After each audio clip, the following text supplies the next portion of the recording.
I showed up to my family's holiday brunch with my kids. My dad smirked. Your presence always makes things harder. You should leave. My sister laughed.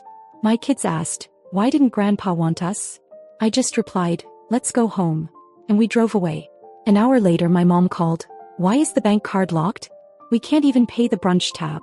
I ignored them until they went crazy and they finally made me angry enough to do something about it.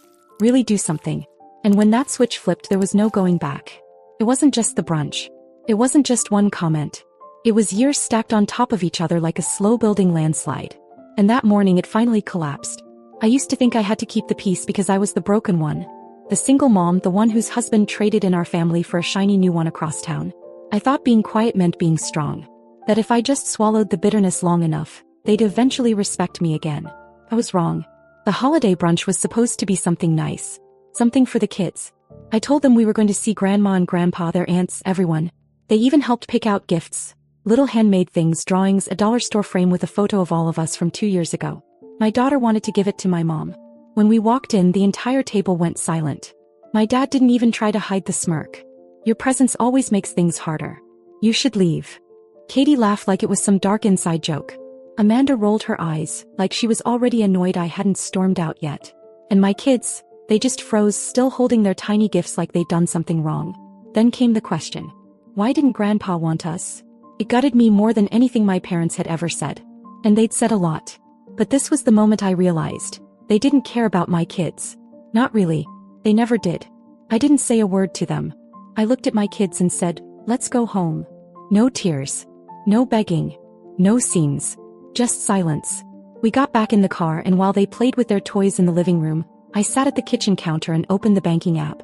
The family card, the one my parents used like a shared piggy bank despite never asking where the money came from, was still active. Still draining from my account. So I froze it. One click. I waited.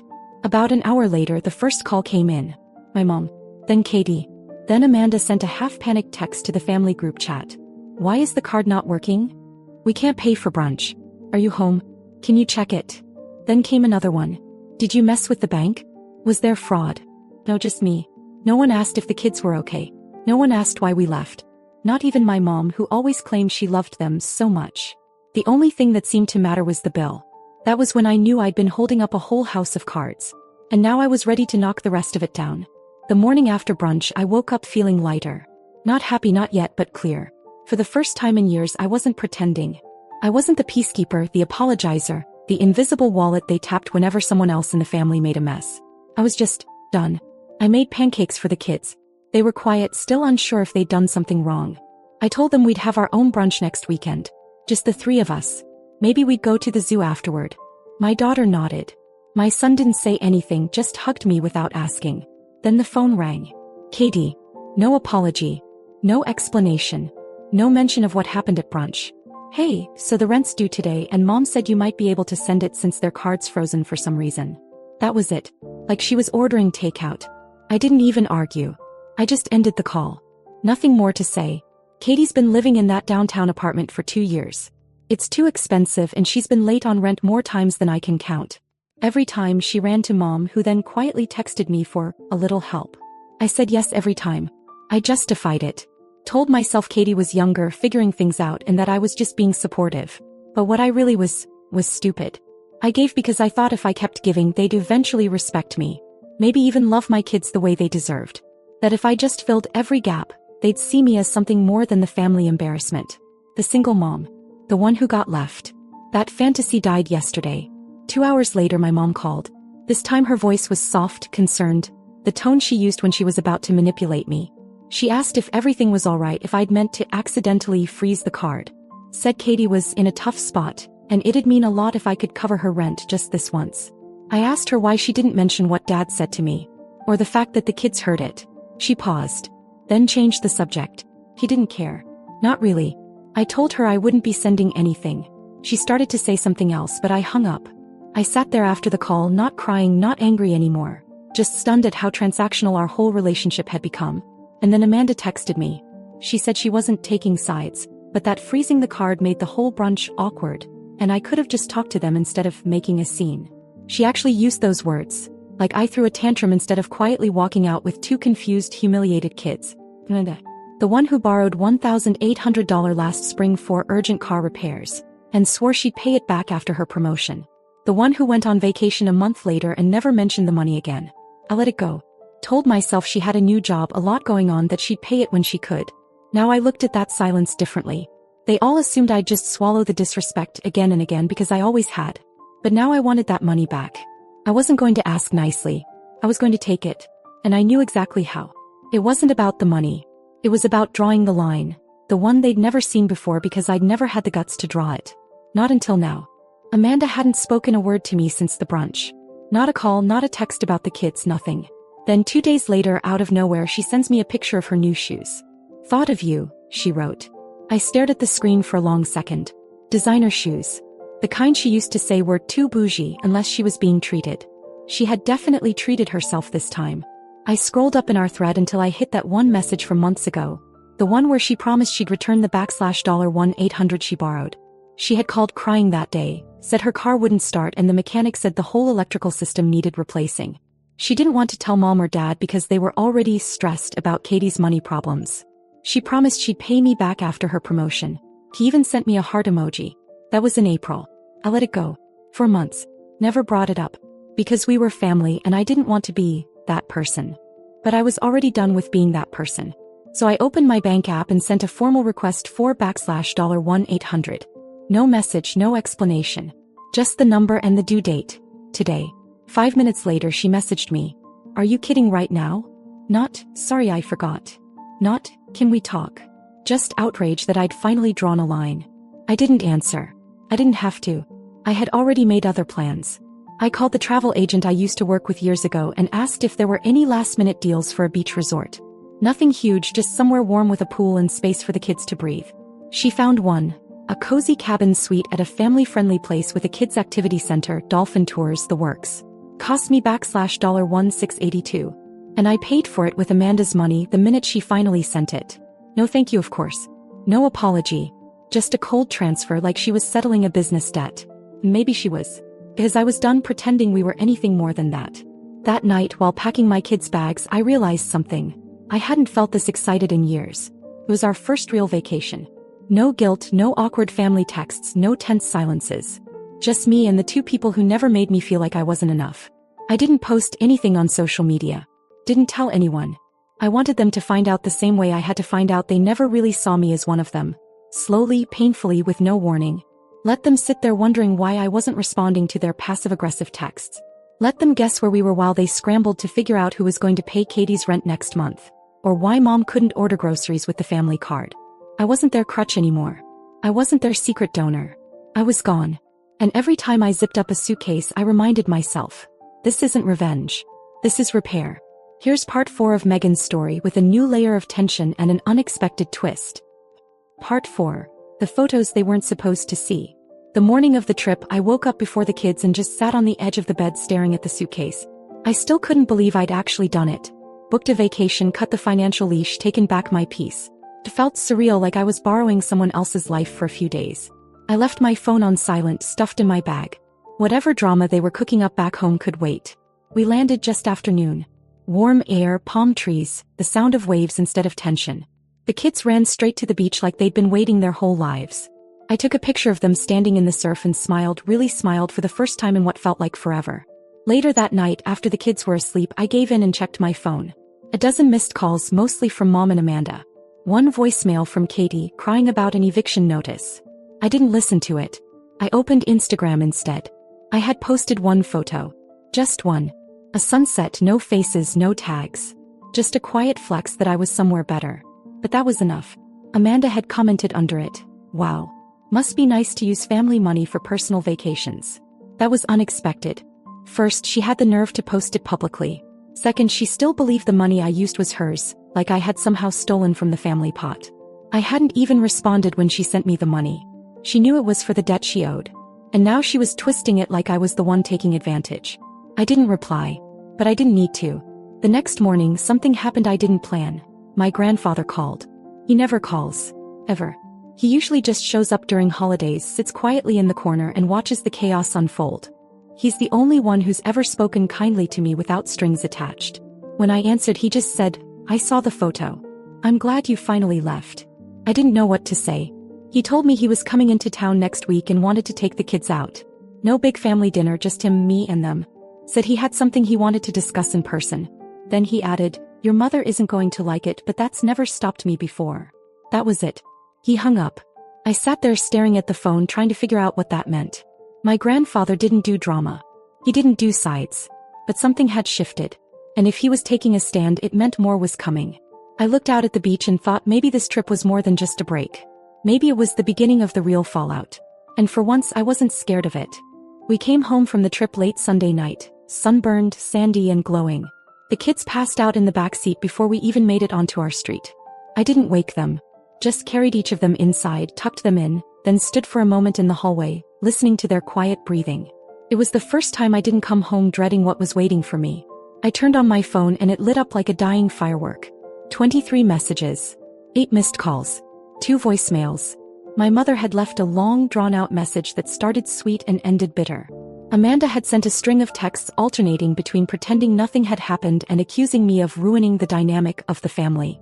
Katie had gone from please call me to I don't need your help anyway in under an hour. Not one of them asked how the kids were. Not one of them asked if we had a good time. All they cared about was the shift, the sudden quiet vacuum where my support used to be. I ignored every message. I didn't even open the voicemails. The next morning the doorbell rang. I checked the camera and blinked. It was my grandfather. He hadn't called. He never did. He just showed up the way he always had when he knew something was wrong but didn't want to make a scene about it. He came in, nodded once, and sat down at the table without saying much.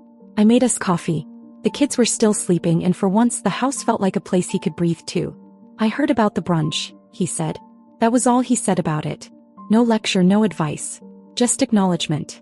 Then he handed me a thick manila folder. I made some changes. Don't tell them. The lawyer will. Inside were pages I couldn't even process at first. A trust. One that used to be divided evenly between my mom, Amanda, and Katie, was now in my name alone. $300,000. He said he'd watched for years. The way they talked to me. The way they treated my kids. The way they always expected me to pick up the slack but never once said thank you. I used to think they'd grow out of it, he said. But now I know they won't. He stood to leave, and just before he opened the door he turned to me. You're not the weak one. You're just the only one they couldn't control.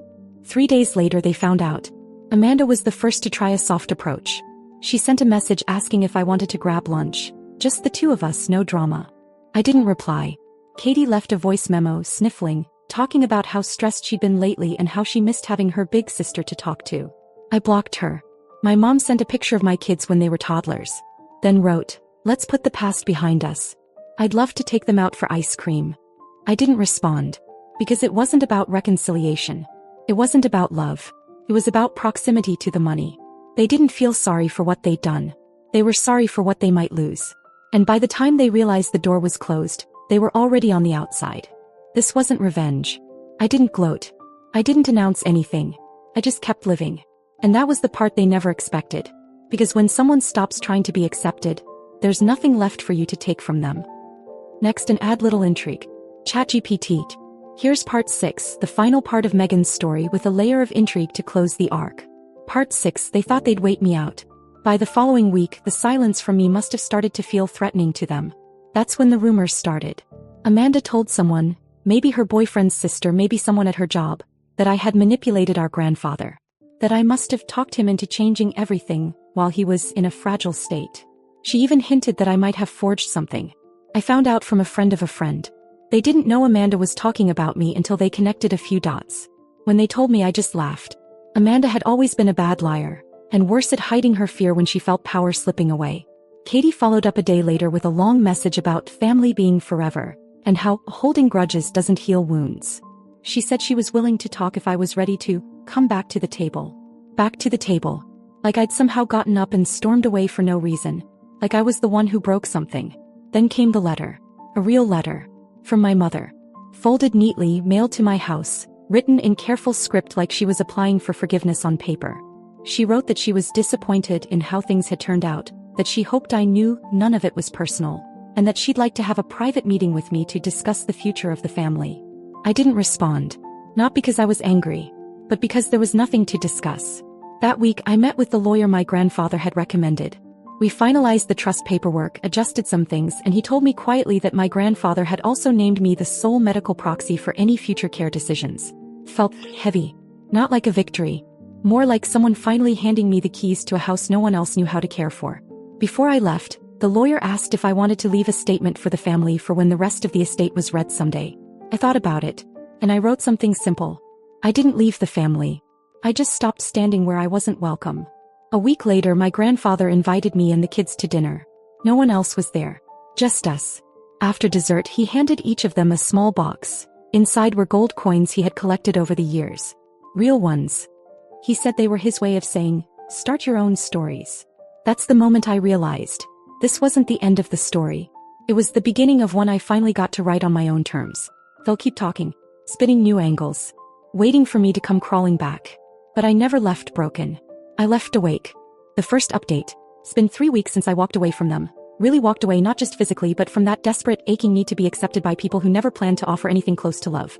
I've replayed every part of it in my head, not out of regret, but because it still doesn't feel real sometimes. How quickly they turned, how quiet the house is now, how calm I've become. I wasn't planning to write anything else, but I've been reading through the messages. From strangers. People who said I helped them feel less alone. Some even said they found the courage to confront their own families. And that's what made me sit down to do this. Because I owe all of you a thank you. And maybe one last chapter. A lot's happened in these 3 weeks. The lawyer finalized everything. The trust, the changes to the estate. It's done. They were all officially notified. Amanda, Katie, my mom. I didn't need to be there for any of it. I didn't want to be. Amanda sent me a long email the day after. The tone was professional, like a legal negotiation. She said she was disappointed in how things were handled, and asked if I'd be open to a conversation outside of attorneys. I didn't reply. She followed it up with a message saying she just wanted clarity about what Grandpa promised her. As if any of this was ever hers by right. Katie didn't reach out. But I know from someone who still talks to her that she's moved in with a friend after missing rent. I guess she figured Mom would cover it again. And for once Mom couldn't. Speaking of my mother, she came to my house. Parked outside for over an hour. Just sat there staring at the porch, probably hoping I'd come out and play peacemaker one more time. She didn't knock. I didn't go out. I watched from behind the curtain until she left. She sent a letter the next day. A real one mailed to my door. Said she was sad, said I was being influenced and letting old wounds fester. She wrote that family is bigger than hurt, and asked me to come over so we could reset. There was no apology. Not for what my dad said in front of my kids. Not for laughing with Katie. Not for letting Amanda pretend her debt to me never existed. Just more careful wording designed to protect herself. I shredded the letter without reading it again. My grandfather's kept his word. We've had dinner together twice a week. He's teaching my son how to carve little wooden puzzles, and my daughter calls him her beach trip grandpa. He doesn't bring up the rest of the family and I don't ask about them. It's unspoken, but we both know what was lost, and what was finally protected. As for me, I've been living. Real life. Not survival. I signed the kids up for swimming lessons. I painted our living room a soft green that feels like starting over. I even made plans for another trip next spring. Somewhere with mountains this time. I still get moments. Quiet ones late at night when I wonder if I should feel more guilt. When I remember how for most of my adult life I thought keeping the peace meant letting myself be torn apart a little more every year. But then I think about the way my daughter looked at me on the beach, holding my hand and smiling like the world was wide open again. And I know I made the right choice. So is this the end of the story? Maybe. I don't know if there will be more updates. Something happens, maybe I'll come back here. Maybe not. But for now, this is the last page. To everyone who followed this, who took the time to care, to reach out, to share, thank you. You reminded me that walking away isn't giving up. It's finally choosing yourself.